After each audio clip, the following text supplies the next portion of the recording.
but a few. Other parts are somewhat younger.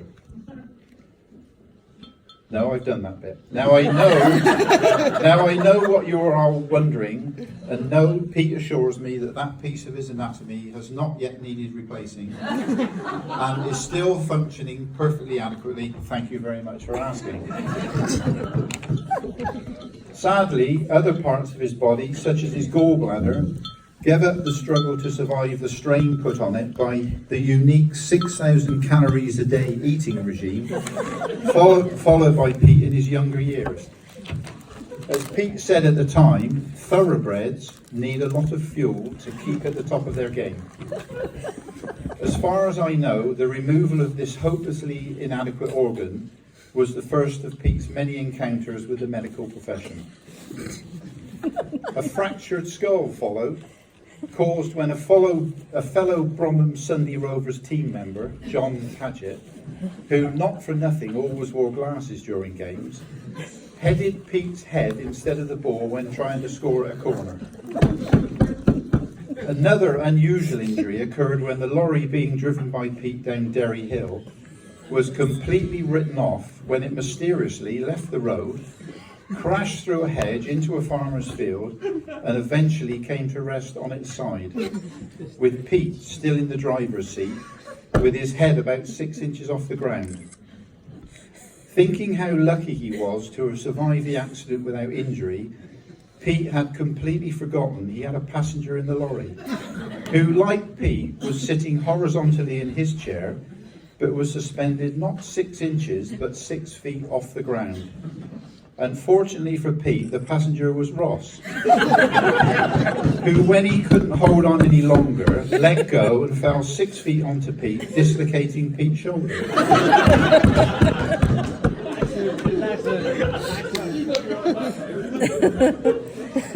Born on the 7th of April 1939, Pete grew up in Bromham, attending St Nicholas Village School and latterly the Old Devizes Grammar School. It was here that he first began to demonstrate his sporting prowess.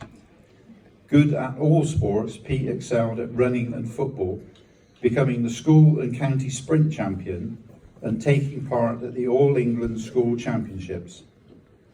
Pete has told me on numerous occasions that the times that he set then have never been beaten.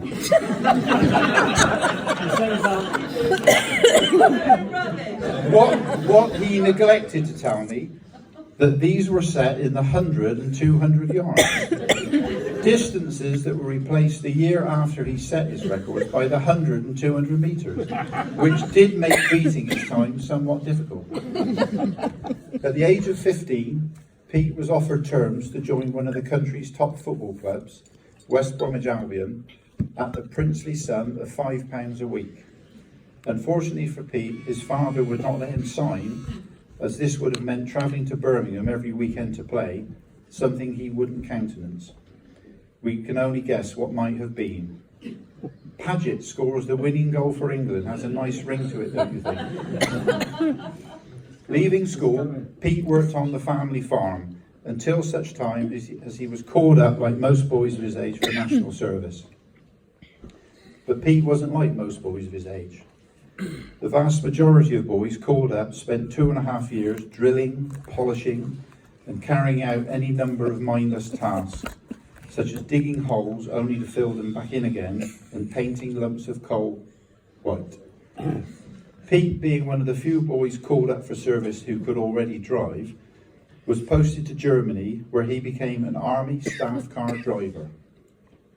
When he wasn't driving officers around in army staff cars, Pete was training for or representing his regiment at a whole range of sports.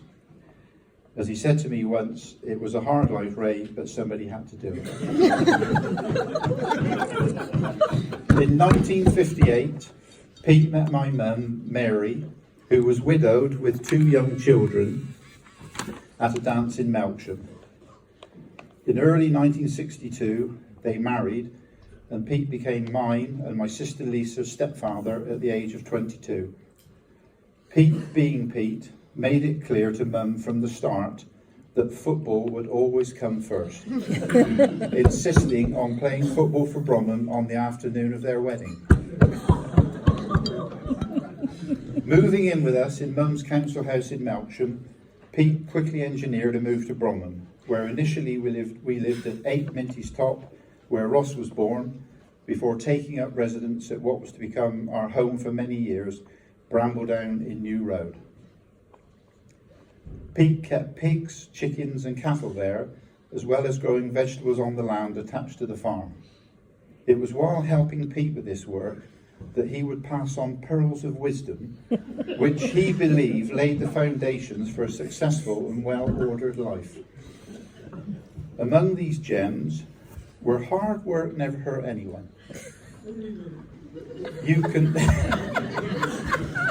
have all the qualifications in the world, but if you've got no common sense, you're no good to man or beast. Another favourite was earn £1 and spend 90 pence, and one day you will become a wealthy man. Earn £1 and spend £1.10, and you will be destined for ruin. The last line, always delivered in what Pete thought sounded like the voice of some fire and brimstone Methodist preacher from the valleys in Wales. These were readily understandable, and I have to say, proved useful in later life. But one that I never quite fathomed out or got the relevance of was he or she will never be of any use to anyone as long as they have a hole in their arse.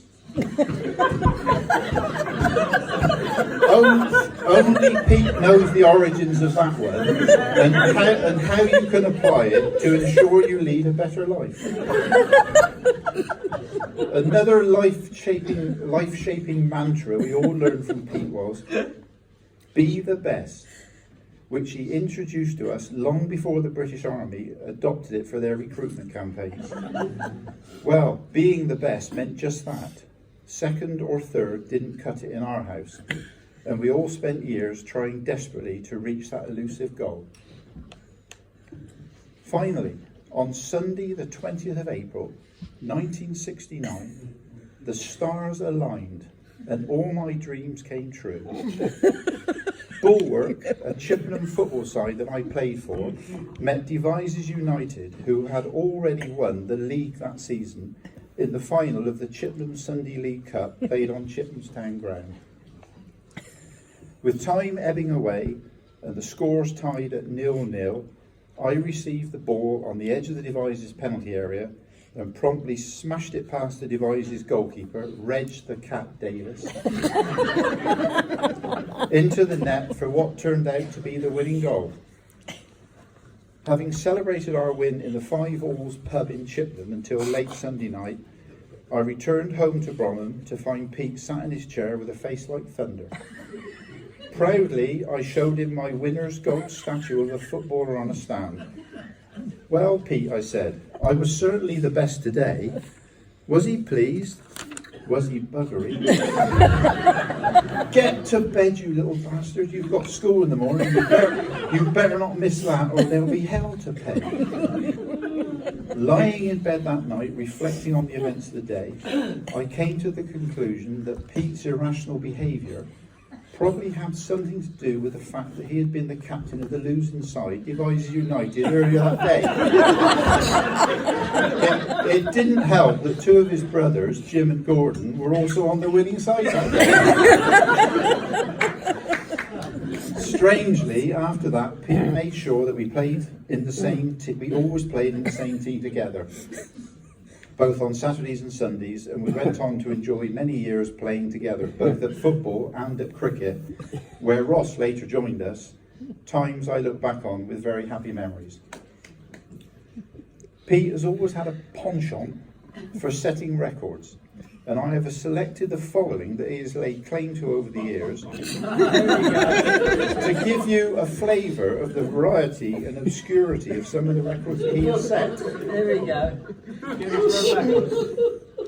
How many of you will know that according to Pete, he still holds the all-time record in Bromham for the time taken to pick a net of sprouts by hand? something hotly disputed by his brother Clive, who, not for nothing, goes by the nickname Scrabble. During one season, Pete scored 103 goals for Bromham, including 9 in one match, both of which still stand today as records in Wiltshire football. On the strength of performances like that, it was no surprise that Pete went on to become the county centre forward. Pele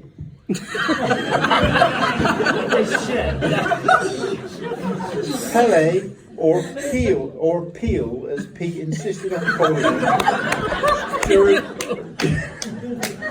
during the whole of the time I lived at home, because he knew it annoyed me, scored 1,000 goals in his career.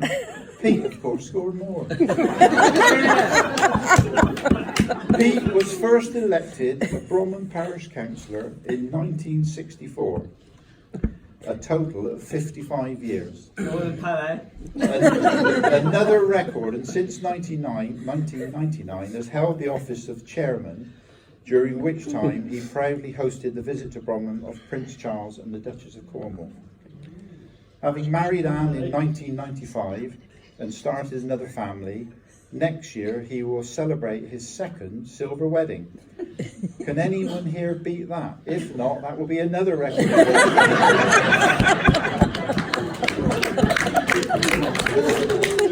Pete has always claimed that he took more wickets at cricket than the late, great Fred Powney, who was arguably Spy Park's best ever bowler. What Pete doesn't mention is that his haul of wickets was taken in our yard at Brambledown, using a dustbin as a wicket, bowling against Ross and his friends, Neil Amor, Paul Hughes and Johnny Fear, when they were still pupils at Bromham Primary School. But why let mere details get in the way of yet another record?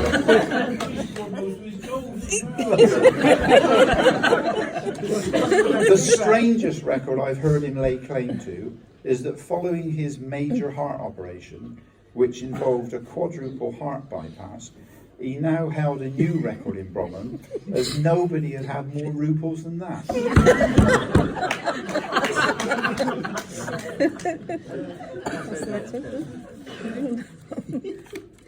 On the whole, Pete has a pretty tolerant attitude to most things in life, with a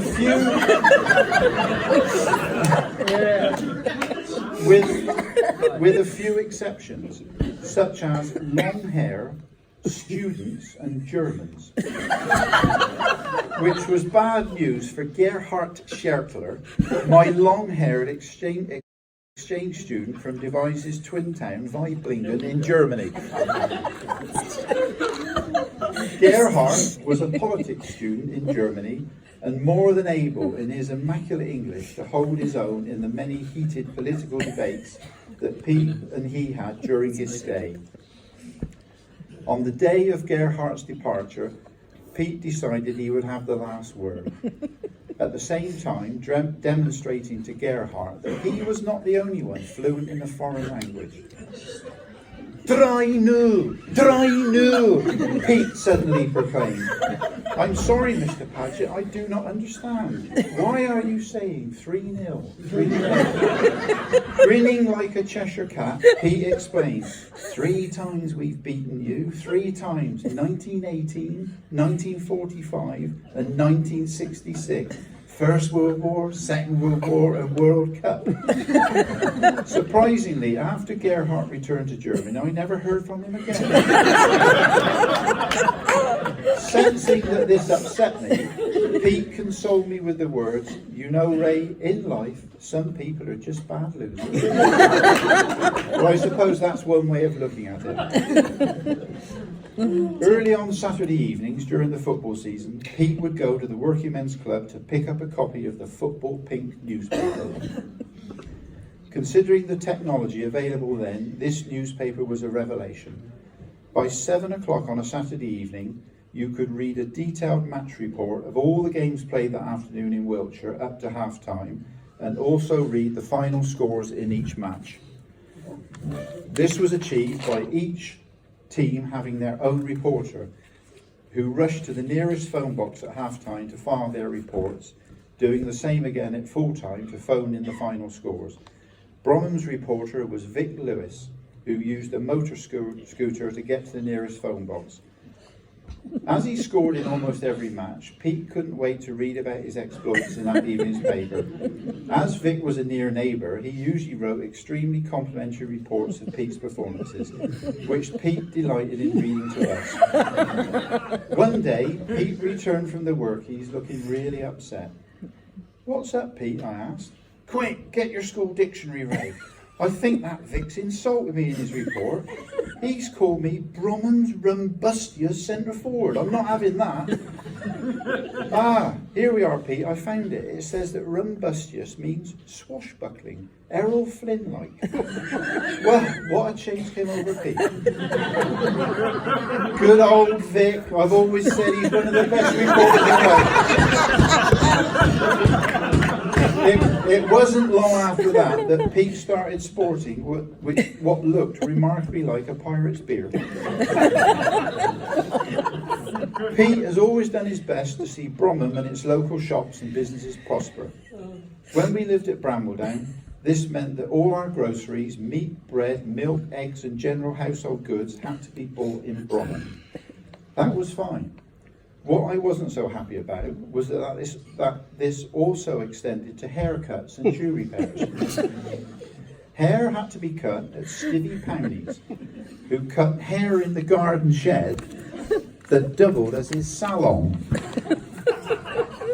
And shoes had to be repaired at Dickie Watts, a one-legged cobbler with a workshop at Pound.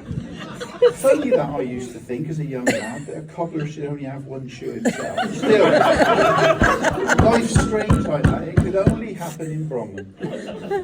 A visit to Stivvy's involved selecting a hairstyle from one of the photos displayed on the walls inside his shed of legendary Hollywood film stars, and hoping that Stivvy hadn't been blood doning earlier that day, as happened to me once. Having shaved off all the hair on one side of my head while giving me a Burt Lancaster, and still only halfway through the cut, Stivvy announced that he couldn't continue as he was feeling faint, and suggested that I come back tomorrow when he would finish the job. Looking in the mirror, I said, "Burt Lancaster's hair doesn't look like that." "It would if he came in here with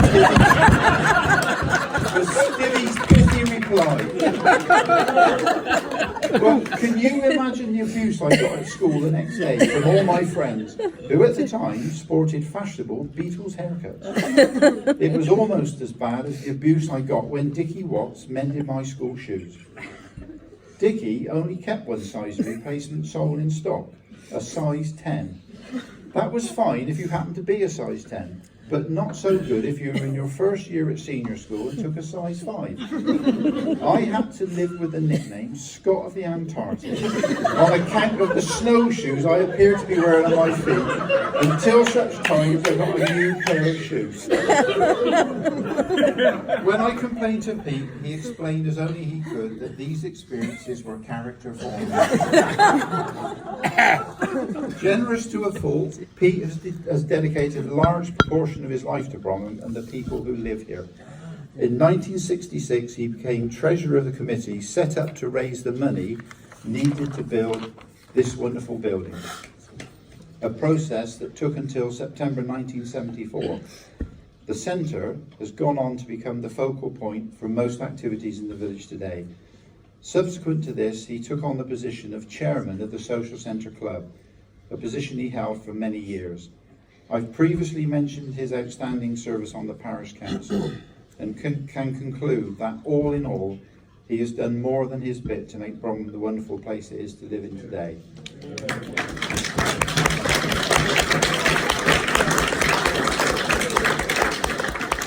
No account of Pete's life would be complete without mentioning his oldest and dearest friend, Dennis Dolman, who sadly passed away last year.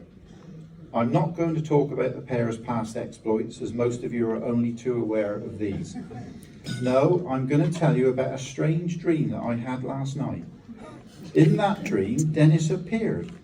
and said that Pete had asked him before he died to find a way of letting him know what life was like where he was now. In my dream, Dennis said, tell Pete that he had mostly good news for him and only a little bit of bad news. The good news was that the weather was always sunny and that football was played every day on the most amazing pitches. He also said that everyone there was young and in their prime again, and that all the girls looked fantastic in their high heels and miniskirts.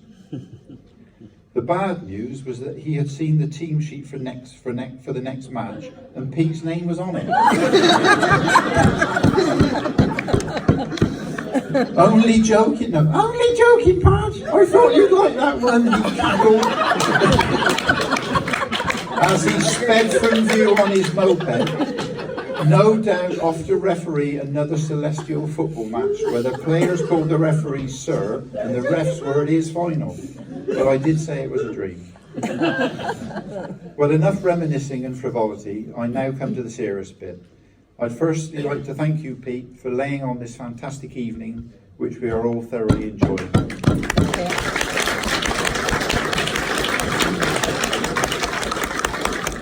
Secondly, I'd like to thank you on behalf of all your immediate family for always doing your best for us throughout our lives and playing a big part in making us the people we are today.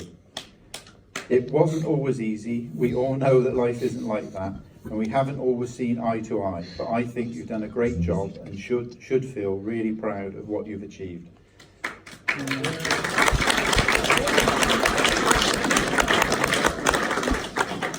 I think I can safely say that you are, without doubt, a legend in your own lifetime. I would ask you all now to be upstanding and raise your glasses and join me in wishing Pete a very happy 80th birthday and many more like it in the future. To Pete, happy birthday. Cheers. Cheers.